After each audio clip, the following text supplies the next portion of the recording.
Ladies and gentlemen, we are moving to our next session. I am grateful that our previous session was very much academic, and I think all of you will be benefited for that lessons we learned from the previous session. And I'm thankful to the speakers, panelists, moderators, everyone, and also the chairperson of the previous session. At this moment, we are moving to the next topic, septal defects, basics and beyond. I'd like to hand over the session to the moderator, Professor Dr. Muhammad Abdullah Al-Mamun, child specialist, neonatologist and neonatal cardiologist, Bangladesh Shishu Hospital and Institute, to moderate the session on septal defects, basics and beyond.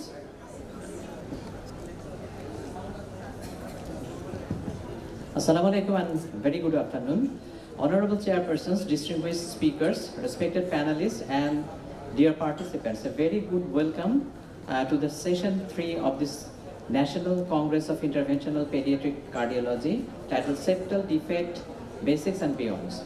This session is proudly arranged by Pediatric Cardiac Society of Bangladesh. Over the next hour, we shall revisit the fundamentals, explore the advances, and share practical experiences related to septal defects, which continue to be a key focus in international pediatric cardiology.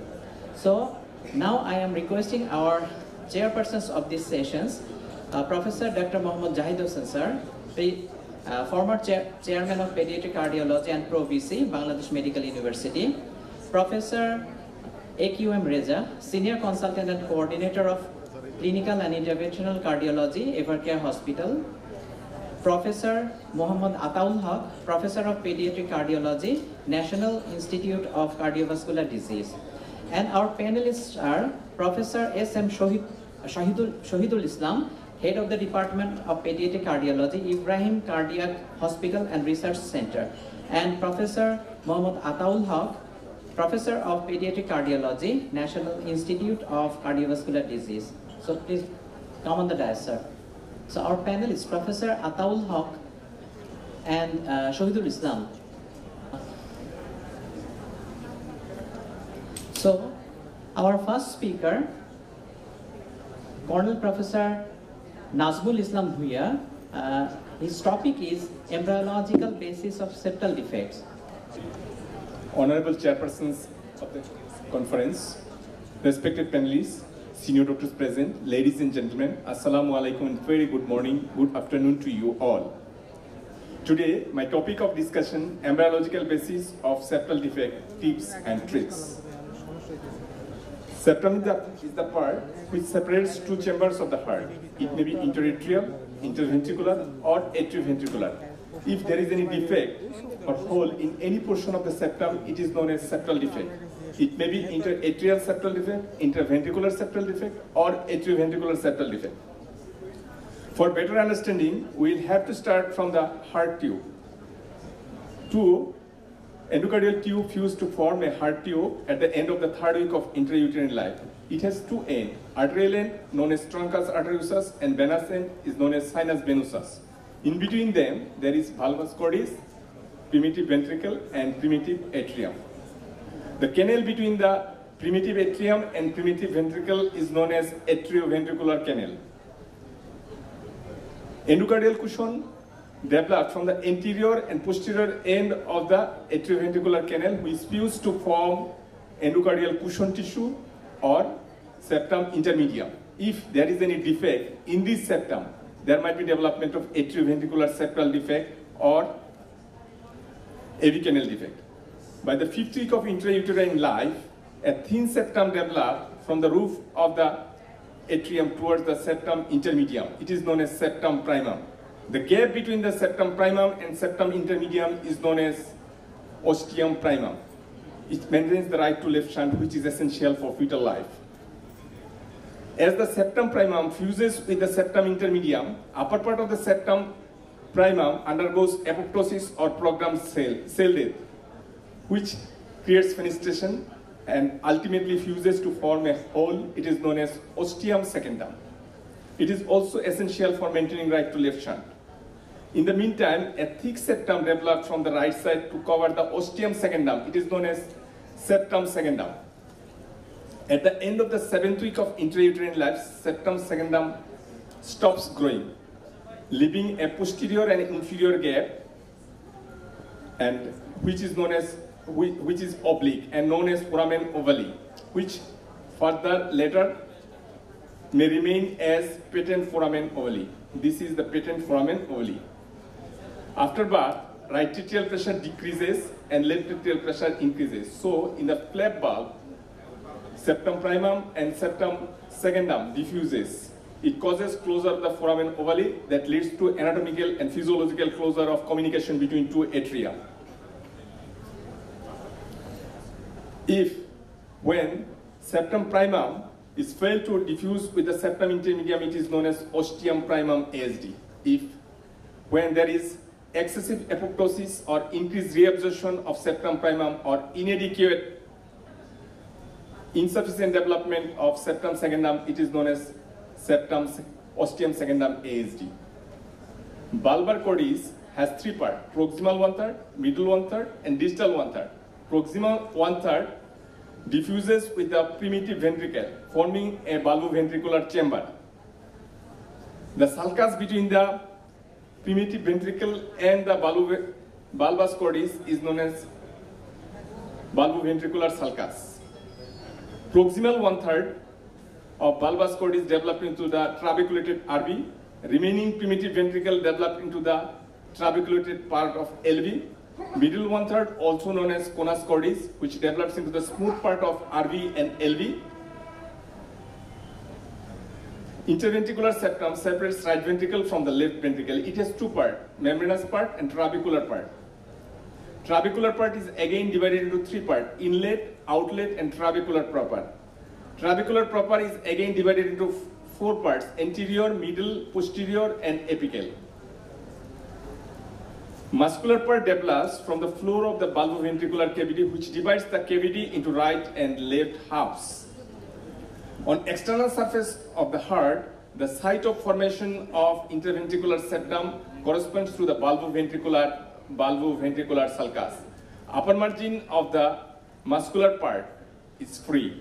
The gap above is called interventricular foramen. Interventricular foramen allows communication between two ventricles. 2 bulbar swelling develops from the right dorsal and left ventral walls of the conus cordis.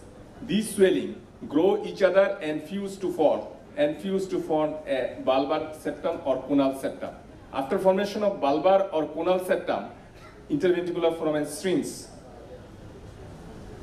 The remaining gap of the interventricular foramen filled up by proliferation of tissues from endocardial cushion, and it is known as membranous septum. Membranous septum has 2 parts, anterior part and posterior part. Anterior part separates right and left ventricle, and posterior part separates LV from RA. If there is any defect on posterior part, there may be development of LV to RAZ or Garbody defect may occur. If membranous part is involved, it is known as membranous BSD. If membranous BSD is extends to the surrounding muscular tissue, it is known as perimembranous BSD. If inlet part is involved, it is known as inlet BSD. If outlet part is involved, it is known as outlet BSD or subpulmonic BSD or subaortic BSD or doubly committed BSD. If trabecular part is involved, it is known as muscular BSD. Muscular BSD is of anterior muscular, mid muscular, posterior muscular, and apical muscular. Proper understanding of development of heart tube with subsequent septal development will help cardiologists to identify, classify, decision making, and to do the intervention in safe and secured manner. Thanks to all for kind attention. Thank you for your nice and informative presentation. Our next presentation is management issue in left to right shunt lesions, and the presenter is Dr. Jasmine Hussain. She is the Associate Professor of Pediatric Cardiology, National Heart Foundation and Research Institute. Thank you. Assalamu alaikum and welcome to all to my part of presentation. Today is the Interventional Pediatric Cardiology Congress. So hearing all the difficult anatomies and difficult intervention. So I made my presentation to form the ground on management of the left to right shunt before the intervention. So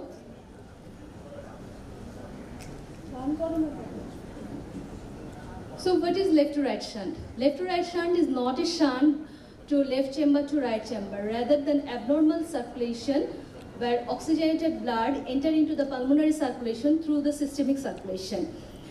So there can be, the shunt can be occurred below the tricuspid valve or above the tricuspid valve. When there is above the tricuspid valve, like atrial septal defect or anomalous pulmonary vein draining to the right atrium, we call the pre-tricuspid shunt. And ventricular septal defect, patent ductus arteriosus, and AP window is called as post-tricuspid shunt because all the shunt below the tricuspid valve level. So what will the presentation? Usually pre-tricuspid shunt incidental diagnosis, and patient was relatively asymptomatic. Why? Because there is a gradual increase of QP due to RV is very much compliant, and RV will tolerate QP/QS more than 3:1. But in case of post-tricuspid shunt, the pressure head is directly to the pulmonary pressure, and we know that left-sided pressure is 5 times greater than the right-sided pressure. So PA pressure is as equal as systemic pressure in case of large VSD. So what the grade hemodynamic haste? There is a pulmonary overcirculation and the continuous exposure of high flow. What will happen in pulmonary overcirculation? There is increased pulmonary blood flow, pulmonary venous vessel is engorged, and that causes tachypnea, tachycardia, and patient may develop congestive heart failure. And if it is causes high pressure or continuous, that causes endothelial damage and pulmonary vascular changes abnormality. So our diagnosis is left to right shunt, and the management is very easy, only the shunt closure. So we can close the shunt, but every shunt before closing, think about, so why simple defects aren't simple always? Because of simplest anatomy often conceal the most complex decision. Some shunt may close naturally, so let natural heal, but how long do we wait? In case of PDA, 90% chance of 24 to 48 hours closes, and in case of VSD, if it is small VSD like muscular VSD or perimembranous VSD, there is a chance of 90% in 2 years of age. In case of ASD, if it is less than 3 millimeter, it usually closes, 3 to 8 likely to close, and more than 8, it usually not close. What will happen when an infant, like 4 months, 5 months old baby with the presence of large shunt? There is a comparison study of the postnatal changes. The baby born in high altitude, baby born with large VSD, that show that large VSD baby never fall the pulmonary vascular resistance below the normal level. So the presence of large VSD, rate of fall of PVR is delayed. It takes place over 2 months of life, and baby developed congestive cardiac failure after 3 months. So if baby present with premature baby with a large shunt, and that heart failure develops within 1 to 2 weeks. So not only the heart failure, premature baby developed much more complication. We need to premature patient management with a multidisciplinary approach. So every large shunt may cause malnutrition. So patient with present our large shunt malnutrition with a severe pulmonary hypertension. Why? Because of suck to suck rest cycle that causes decreased feeding, congestive cardiac failure that causes increased work of breathing, increased metabolic rate, and recurrent pneumonia, all are influenced to the malnutrition. So how to manage this patient? Diuretics, you can give that afterload reducing drug. Cardiac glycoside usually not used, but you can use to decrease sympathetic activity. But you have to have maintained hemoglobin level 14 to 15 gram per DL for preserving tissue oxygen that causes decreased pulmonary blood flow, that causes decreased cardiac failure. And also initiation of gaseous feeding. Feeding should be small, frequent, high calorie, and attention to the pulmonary toileting, like such as suctioning and positioning. Again, it's not changing. Again, not changing. Okay. So patient present with large VSD with a persistent pneumonia, management strategy is treat the pneumonia manage. If patient completely recovering, then discharge and can go for elective surgical closure or interventional closure. But if the pneumonia is not fully recovered but patient comes to a safe state, you can close the shunt on the same admission, or if not patient prepare for the true ventricle repair, we can do the palliative like pulmonary artery banding and later on the VSD closure. What will we do when the patient has two shunt, two large VSD, ASD, PDA or combination of shunt? If there is a PVR is low, like less than 5, then we can do all the shunt closure. But if there is a pulmonary pressure is high, but two shunt, you can do a stage repair. First you have to do the pulmonary patent ductus arteriosus closure, and then later on when the pressure fall down, you can close the VSD. And on the other hand, you can do the treat and repair, pulmonary vasodilator management. If PVR fall down, then you can close the shunt and again do that. So every shunt closure, and before shunt closure, you have to have look, is there any other cardiac or non-cardiac association on like right ventricular outflow tract obstruction, left ventricular outflow tract obstruction, or any valvular heart disease, or maybe syndromic or airway or skeletal abnormality. There is a dilemma with small PMVSD with AR. We should close now, or we can wait for the baby. And small shunt like ASD, VSD, PDA, small shunt. Yes, you can close it. Really. So what the American College of Cardiology said, they said that if it is VSD, muscular, small, discharge, no need follow-up also if cardiologist and family is comfortable. If they're not, then you can follow up 3 to 5 yearsly if it is muscular. If it is perimembranous, then 1 to 2 years follow-up. If it is PDA, silent, discharge, no need follow-up, but PDA small with a murmur, then follow-up 6 months or 1 year after. If there is ASD small, same. If you diagnosed the small ASD below 1 year, then 6 month follow-up. If you diagnosed more than 1 year, then 1 year follow-up, and then 3 to 5 yearly follow-up. What will we do when there is a post-operative residual shunt? There is a more residual ASD, VSD, PDA. If it is hemodynamically insignificant, then no need antibiotic prophylaxis. But if there is a hemodynamically significant, you have to have close. In our institute, published a paper, transcatheter interventional management of post-operative residual shunt of a 10 patient. If you not close the shunt, what will happen? Patient may develop pulmonary hypertension, which can be irreversible. So, early referral made good outcome. Thank you. Thank you, Dr. Jasmine, for your nice and informative presentation. Our next presentation is percutaneous closure of secondum atrial septal defect, and by Professor Mohammad Jahid Hussain, sir. Assalamu alaikum.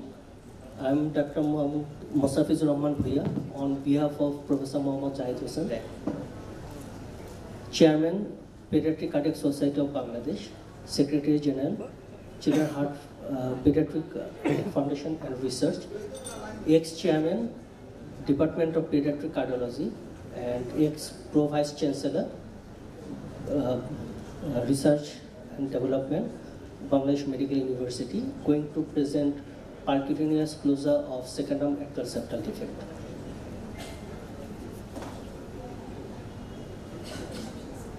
We know ASD is the second most common congenital heart defect with a prevalence of 2.9 per 1,000 live births, and second-term ASD constitutes 50 to 70% of the ASDs.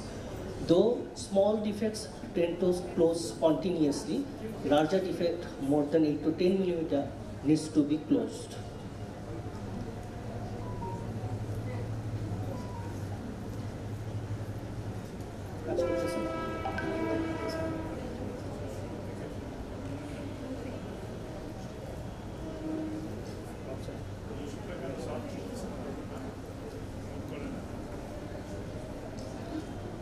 Approximately 80 to 90% of second-term defects are eligible for transcatheter closure, and success rate depends on defect size, number of defects, rings, and anatomy of the ASDs. Currently, there are 4 to 40 millimeter devices are available for percutaneous device closure, and if there is multiple defects, if there is 2 defects with less than 7 millimeter, single device can close the defect. But if there is more than 7 millimeter distance between the defects, multiple devices needed, and in case of fenestrated ASDs, preformed atrial septal occluders are there to close the defects. Before closure, we need to see the rims of the ASDs. Among the 6 rims, posterior and infravenous rims are most important for device closures. And in case of complex ASDs, that is, there is more than 2 deficient rims, eccentric or significantly oval defects, dynamic ASDs, and ASD with flattening septum, complex cases, and they're challenging to close. If hemodynamic data are favorable, then we plan to close the defects, and for that essential parts are cardiac catheterization laboratory, echo guidance, full range of device sheets, and exchange system, sizing balloons and catheters and wire. Among lots of devices in the world, in Bangladesh, presently available devices are Amplaza septal occluder, Cocoon septal occluder, Severaflex ASD device of LifeTech, and Memopart of Lipo. Though through echocardiogram we can clearly define ASDs with their sizes, there are lots of debate on sizing of the balloon, device with balloon.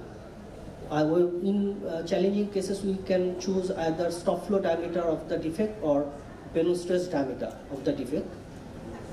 And when we are confirmed about the size of the defect, if the rims are adequate, we usually prefer the same size or 2 millimeter upgrade of the device, or if there is deficient rims, 4 millimeter higher device size.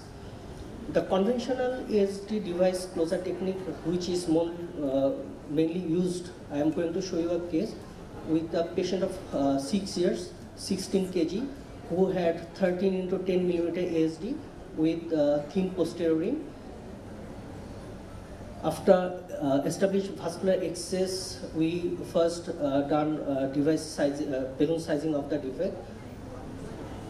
We used balloon stress diameter, and that was 14 millimeter in this patient.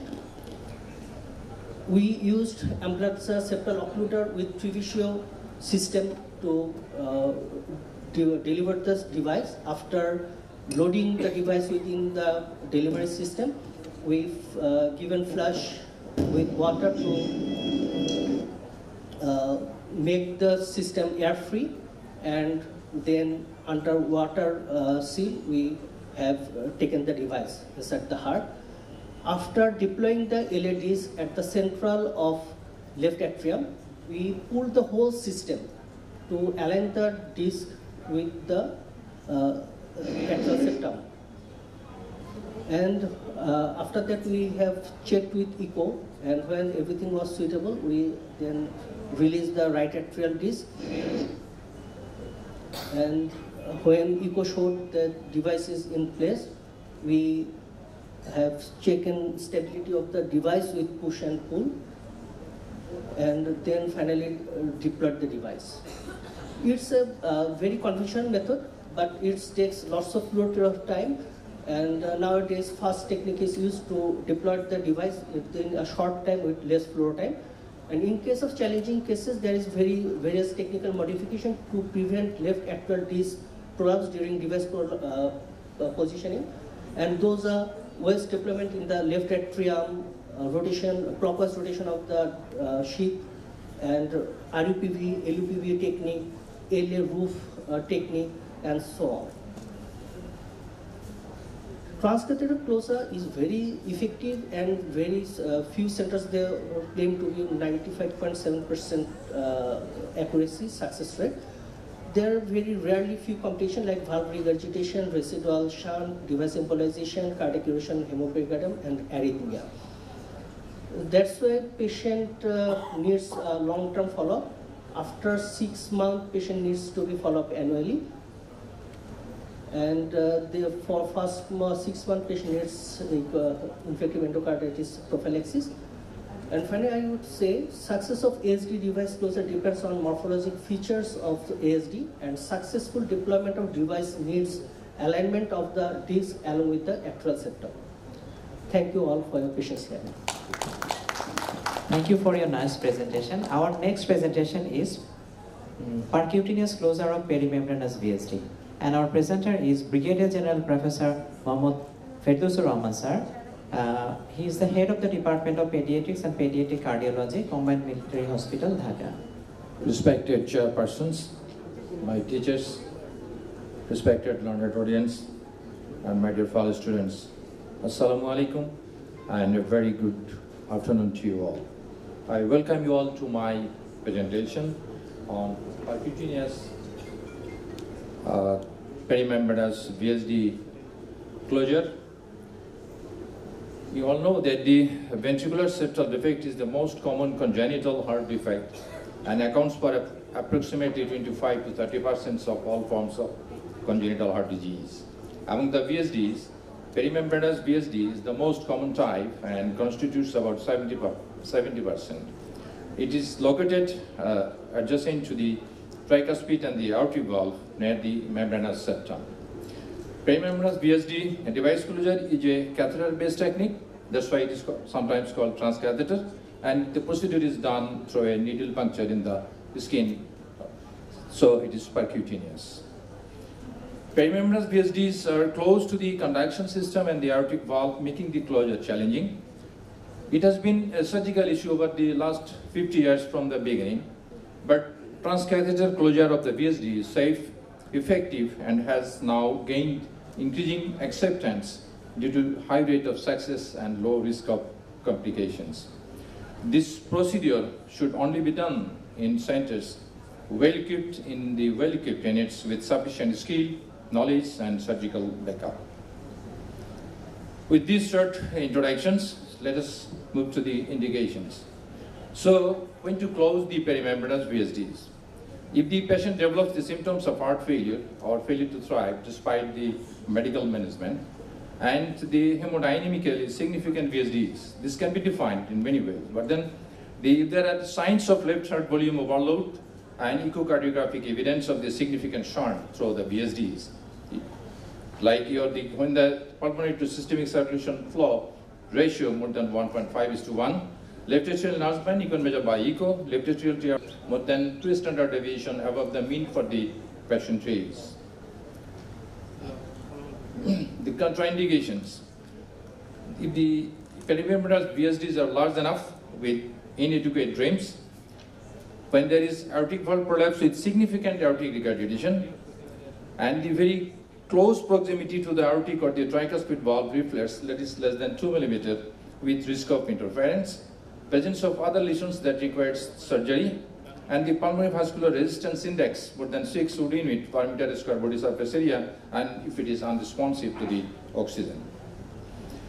There are different types of devices used from the very beginning, since you know that the VSD first, the transcatheter closure was done in 1987 by the Roskind. At that time he used a double umbrella disc, and then since then there are development in the device technology, and the first amperature membranous VSD occluder came into use since 1998. But then because of its hardness this device is, I mean, it's not a choice for the interventional cardiologist. Then the amplifier duct occluder. Initially, the device is designed to close the PDA, I mean the patent ductus arteriosus, but then because of its flexibility and soft, and because of its size also, it is now used, off-label uses, I mean widely all over the world for small to the moderate perimembranous VSDs. And now the newer generations, the devices produced by the LifeTech, it is known as the MF4, the multifunctional occluder, VSD occluder. It can be, these devices can be used to close the VSD, it can be used to close the, even the patent ductus arteriosus and other, the defects. So this is again a low profile, soft and very much flexible, and it fits with the defects properly, and because of its softness and flexibility, there is less chance of, the heart blocks that is actually seen earlier with the amplifier membranous devices. So here in this slide you can see this is the amplifier, the devices. It has a double disc, but then the unequal size. This one is the Audio 2, which has the system for skewing on both ends. There is a middle portion that fits with the defects, and there is also, it looks like a double disc. These are the new generation, the MF4 devices. Like the Audio 2, these devices also has the screw on both sides. This depends on in which sides, from which sides you are going to close the VSDs. You know that the VSD can be closed, using the venous side and also from the arterial side. I have the slides, I will describe later on. Now the patient selection, careful patient selection is very important, when you are going to close the VSDs. For that matter, the echocardiography, either it is transesophageal or transthoracic echo, 2D or 3-dimensional echo, that provide the valuable information on the number, location, size, and the relationship of the VSDs to the adjacent structures and associated anomalies. Before going to do the procedure, you have to be sure that the patient does not have any active infections. Then besides this, the infection screening, we do some other the investigations, like as we will be using the dyes, so the patient should have a good renal function. There should not be any coagulation abnormalities, and also the patient should not have any active viral infections like the hepatitis B. And then in the echo, you can actually measure the,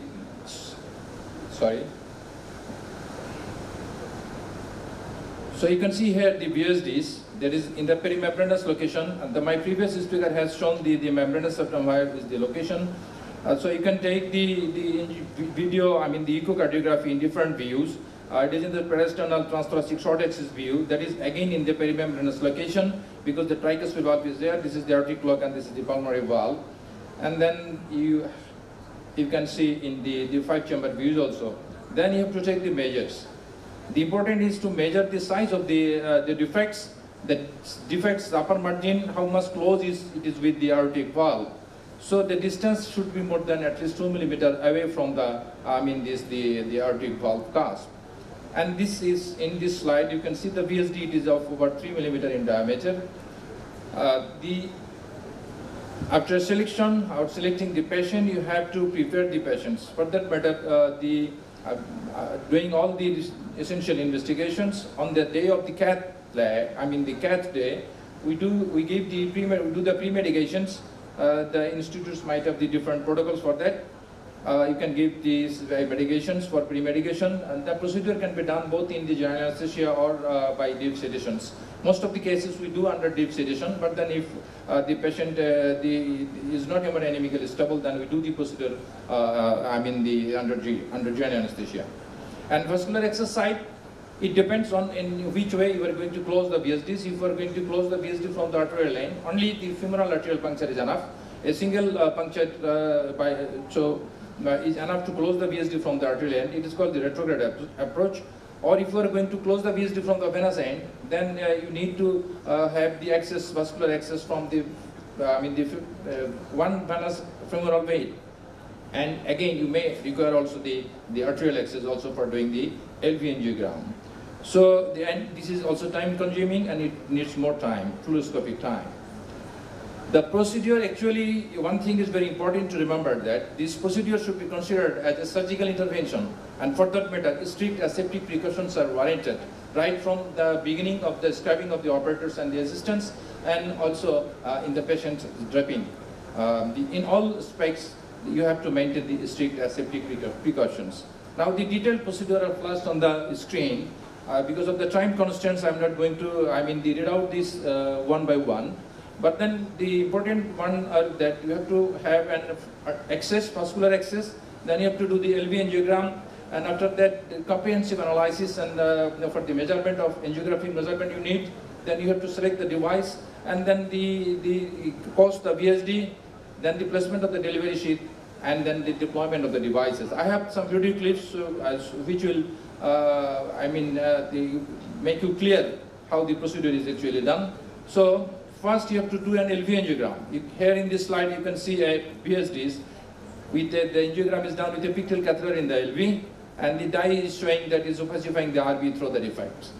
And then we close the VSD with a hydrophilic coated the exchange tremo wire with the help of a J.R. Judkins Wright coronary catheter.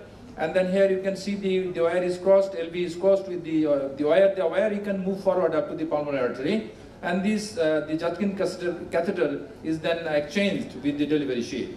This is the delivery sheet already placed in the RV cavity, and then you have to select the device, and you have to, loaded the device connected with the delivery cable, and then forward the device through the sheet, and then here you can do this maneuver also to be sure that this device is connected with the delivery cable, and then to forward the device up to the RV cavity. Then deploy the distal disc known as the RV disc, and then whole system you have to pull back up to the septum. At this time you need the proper echocardiographic monitoring to be sure that the device is in the septum. And then the slight gentle, the pullback of the device will open the LV disc. So in case of if you are using the multifunction occluder device, then you have to connect the cable with this side. And then actually when you are confirmed that the device is in position, and that time you have to do the hand injection to be sure that the device is well below the aortic cusp and there is no interference. This is in the other slide, that is the aneurysmal tissue covering almost the VSDs, but then there are all still multiple opening on the RV side. And then the delivery sheet same way, and then you have to deploy the device. This is again one device is released. And now this slide is showing the VSDs, and then if you are going to close the VSD from the venous side. This is you see that this is the venous approach from the RV side. We are closing the VSDs. Now the post-procedure care, then the patient should be on IV antibiotics at least for the 24 to 72 hours. Then you can switch over to the oral. You have to monitor the pedal pulse. You have to do the ECG post-procedure at least twice on the day, and then on the following day morning. And you have to do the echocardiography. The patient should be on low-dose antiplatelet for 6 months, and the patient should follow the strict endocarditis prophylaxis for 6 months before any dental procedure. And we should monitor the patients. Post-procedure echo, you have to be sure that the device in position, there is no impingement of the valve cusp, and there is no residual VSDs. Then in different views that also you are seeing the device in position, there is no regurgitation and there is no residual VSDs. The procedure is a complex one. There might be complications. So the complications commonly we encounter, that is the dysrhythmias, even the complete heart block, aortic or tricuspid regurgitation, the residual shunt embolization, hemolysis, and the vascular access complications. And how to reduce all these complications. So first you have to select the patients. The careful selection of the patient is crucial. Use software devices, don't oversize, and then the close monitoring. And the outcome is good, high success in the good hands. And then in the conclusion, the transcatheter closure of the perimembranous VSDs has emerged as a safe and effective alternative to surgical repair in selected patients. It provides high procedural success with the reduced hospital stay and morbidity. Careful patient selection, precise echocardiographic and angiographic assessment, and appropriate device choices are critical. And with ongoing refinement in device technology and the operator expertise, it has become an established therapeutic option with favorable outcomes. Thank you very much for your patience. Thank you, sir, for your elaborative presentation. Our next presentation is percutaneous closure of sinus venosus ASD, And our presenter is Professor Shiva Kumar sir, and he will join us online. Please wait for some time. Refers to an atrial communication above the level of fossa vagus.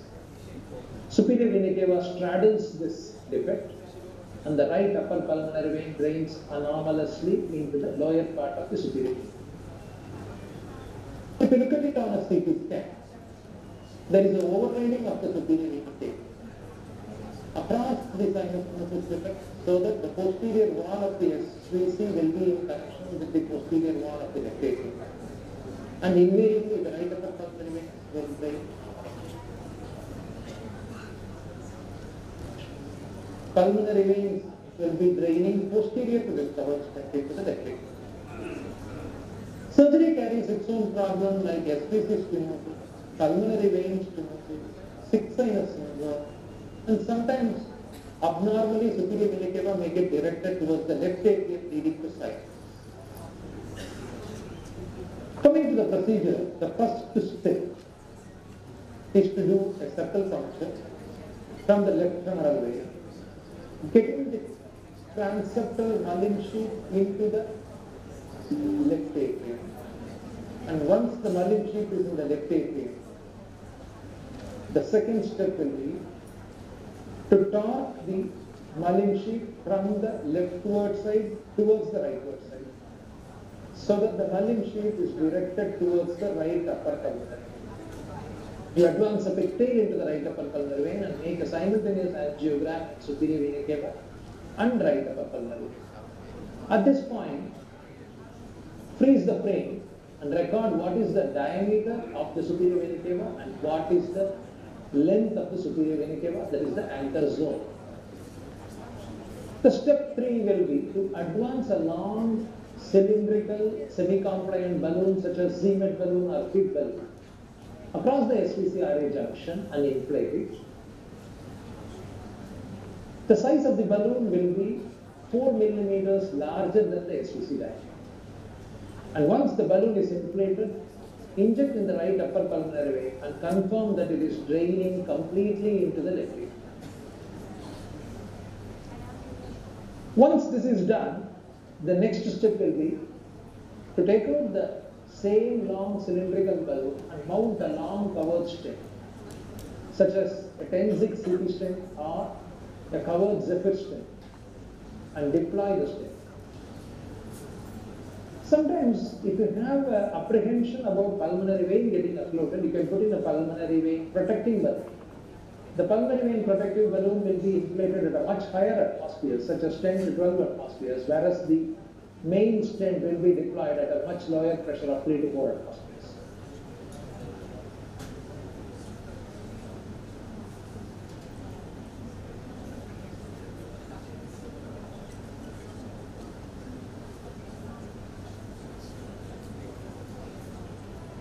Once the stent is expanded, make an injection in the Mullin sheath and confirm that the pulmonary vein, right upper pulmonary vein, is redirected into the left atrium without any residual shunt. Once this is done, the balloon is taken out and a final angiogram is made to identify what is the diameter of the stent and length of the stent. And at this point of time, a very brief transesophageal echocardiogram is done in a conscious state to confirm that there is no residual flow across the sinus defect, and the right upper pulmonary vein is redirected towards the left atrium with normal laminar spectral Doppler flows. So ideally speaking, a covered stent exclusion should result in complete occlusion of the sinus defect and a complete redirection of the right upper pulmonary vein towards the left atrium without an increase of the RUPV pressures. There are certain problems, anatomical challenges. The anatomical challenge will be associated secondum atrial septal defect. In this condition, if you do a balloon interrogation, the right upper pulmonary vein will still drain through the secondum ASD and fill the right atrium. So you have to do a balloon occlusion of both the secondum ASD as well as the sinus defect. So you need an additional venous access. that the pulmonary veins are getting redirected. We close the secondum ASD with a device, and the right upper pulmonary vein is redirected towards the left atrium by a covered stent across the SVC-RA junction. If there are more than one atrial septal defects, you have to do 2 balloon interrogation. So this is an example of 2 secondum atrial septal defects, one superior and one inferior. So there are 2 devices across the fossa valis and a covered stent getting deployed in the SVC-RA junction. Sometimes patients can present with severe pulmonary arterial hypertension, and during the balloon interrogation, you will be able to identify how much of PA pressure reduction is there. If you look at this example, there is a parallel catheter that is parked in the pulmonary artery which records the PA pressure when the balloon is inflated, and you can appreciate how the PA pressure reduces. So, in patients who are having high pulmonary artery pressures, it may be advisable to check the PA pressures during balloon interrogation. Pulmonary vein protection is done by advancing a long balloon such as Boston Scientific Mustang or Atlas Gold balloon across the right upper pulmonary vein, which will protect the pulmonary veins. So, in this particular example, as the stent is being deployed, a 12 mm right upper pulmonary vein protective balloon has been placed in order to ensure that the pulmonary veins are not obstructed. Another anatomical challenge is an additional accessory high draining right upper pulmonary vein. So in this example, we can appreciate that there are 2 veins. One is the main right upper pulmonary vein and another is a smaller accessory pulmonary vein. And our aim will be to allow the additional accessory high draining pulmonary vein to drain into the superior vena cava. So in this example, you can find that there is an overlapping of the stent. Upper part of the stent is a bare stent and the lower part is a covered stent. And when they are deployed, the upper part of the bare stent will allow this additional pulmonary vein to drain into superior vena cava. In the recent times, we have got a hybrid stent. So this is another example of an additional accessory pulmonary vein draining high in the superior vena cava. So we have got a stent which has got the upper 16 mm which is open and the lower 64 mm which is completely covered. So this particular stent is deployed in such a way that the bare part of the upper end will drain the additional pulmonary vein and the covered part of the lower end will redirect the right upper pulmonary vein towards the left area. In patients with very short SVC anchor zone also this hybrid stent will be very useful. So we position the hybrid stent in such a way that the bare part will be at the junction of the innominate veins and the covered part will be across the sinus veins. So this is an example of the hybrid stent being deployed in a patient with a very short SVC anchor.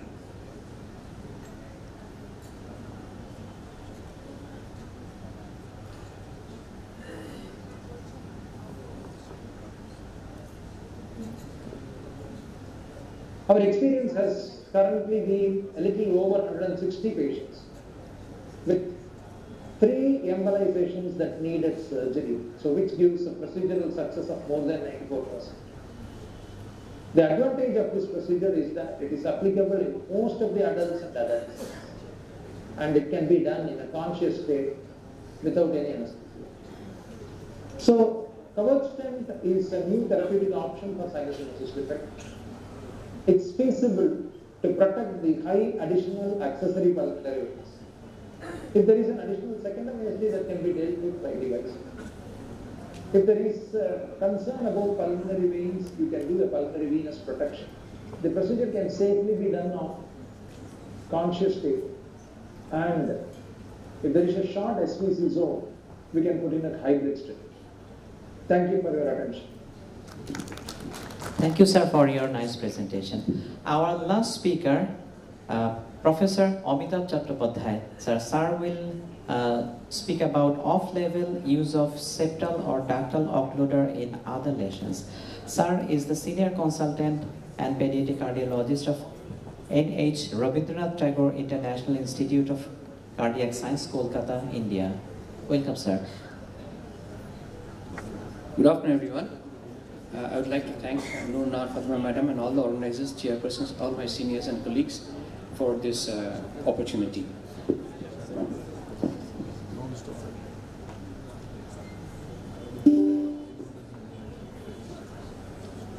In fact, what Masudur I just did was what we call in our homes as jugaad.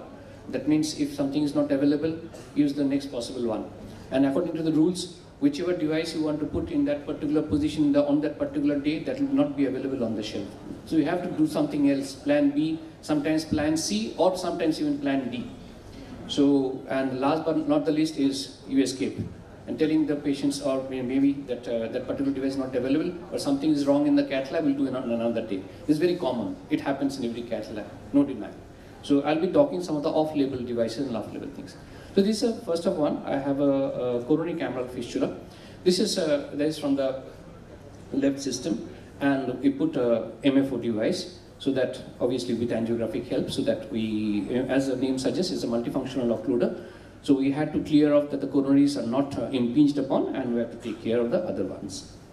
So this is another coronary cameral fistula from the left system, from the left coronary system, where you can see it's a long one, and we have tracked it down, and again we have put an MFO, where we have been successful. We have not been able to, we have not impinged on any of the systems.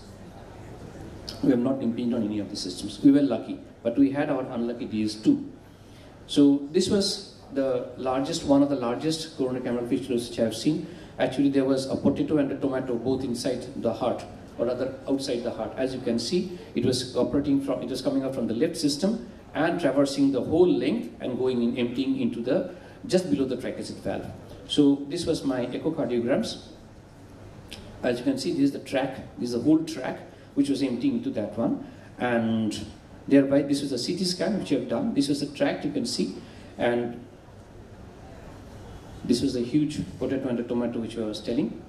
So we put this was the whole length of the coronary cameral fistulas. We put a vascular plug, and thereby one interesting thing is that as soon as the vascular plug is deployed, you can see the clot or the thrombus forming in the proximal chamber, which is the one which sir always says, Qureshi sir always says that you have to take care, so that and you have to give a lifelong warfarin. And this is the photograph 1 week after the thing. You can see the thrombus completely organized, but the whole other pathways is patent and the patient is doing well. So this was the VSD device. Why not? The VSD device, position perimeter VSD being closed with the PDA device. Obviously, by definition, it's an off-label use. Initially, it was used for closing pulmonary patent ductus arteriosus (PDAs), but we use it in a VSD position. So this is a VSD perimeter VSD which is being closed from the aortic position, and we have taken an angiogram as well. In fact, ADO2, ambulatory ductal 2, was actually invented for closing PDAs in newborn ones, but we use it more often for VSDs and other places. So this was an ASD, the PDA device, PDA defect closed by an ASD device. Dr. Shahid was with me. This case was done in Dhaka a long time back. This is 20 millimeter light-tipped vascular plug, which is in place for a PDA. And this is a 16 millimeter ASD device, just an echocardiogram to show that we have not closed along with closing the PDA, we have not closed the LPA as a juncture. So this was Dr. Shahid's case. Dr. Shahid, I think he's here. This was Dr. Shahid's case. The CT scan is taken from him. This was a CT scan which we had done later on, just to see that whether everything is fine. So this is a large PDA closed with a muscular VSD device. I think this is not known. It's okay, fine. And this is one of the largest PDA devices in my career. You can tell it's my career-based PDA device, as you tell in cricketers. So this was closed with a post-MI muscular device, a 30 millimeters post-MI muscular device. And we had enough of a space to let alone the aorta and as well as the left pulmonary artery. This is a post-MI device. We had to do a pulmonary angiogram to see that we have not closed anything extra. This is a large PDA, parallel as a tube, and this was closed with a vascular plug. So these are the off-label uses. This is an AP window, as you can see. This is an AP window, angiogram taken in the aorta, and you can see the pulmonary arteries also visualized at the same time. So we have closed with a small ADO2. This is an RSOV, ruptured sinus of valsalva, from the left coronary cusp. The arrow points out, and we have closed it with a 12 by 10 ADO1. This is an RP12 fistula. Echocardiogram was like this. There was a small connection from the right pulmonary artery to no one knows where it was leading. So we did a contrast echocardiogram because the patient was fully cyanosed. We did a contrast echocardiogram and it immediately filled up this thing. And you can see here, it immediately filled up both the chambers.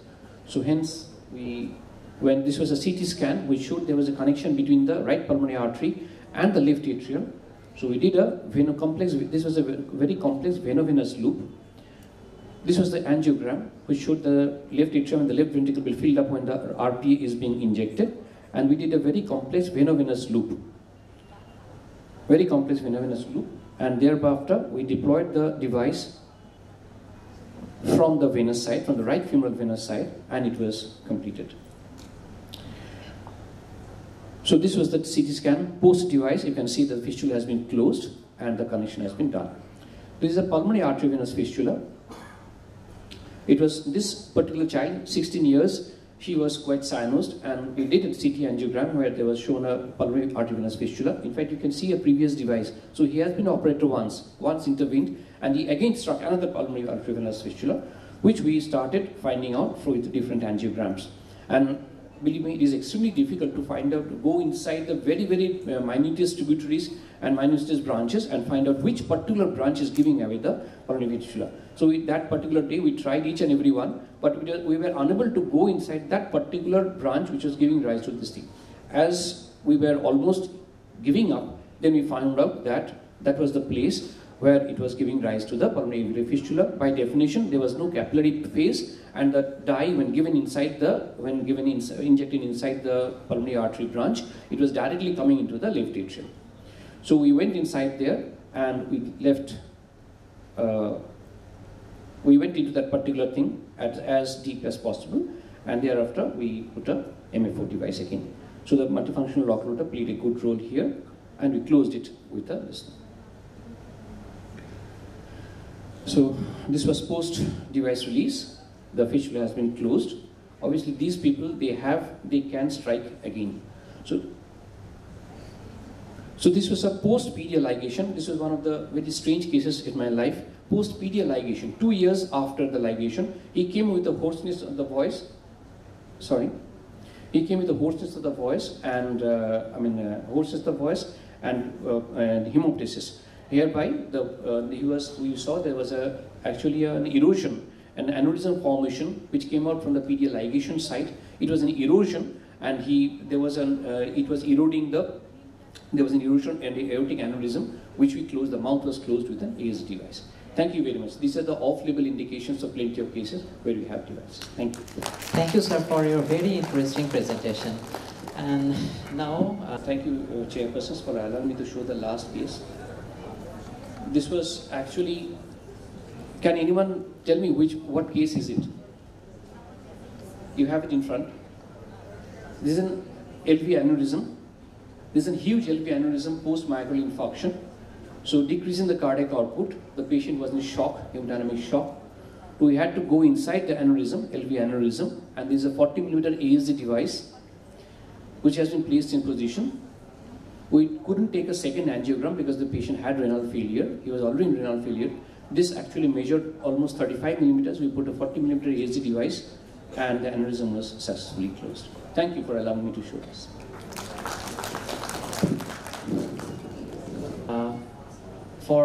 If you have any question, please ask the presenters in the lunch time. And I'm requesting our panelists to say something. Thank you all. All our presenters presented their cases, very interesting cases, and we learned so many things. And due to time constraint, I am handing over. Honorable Speaker, panelists, thank you each speaker for their nice presentation, including myself.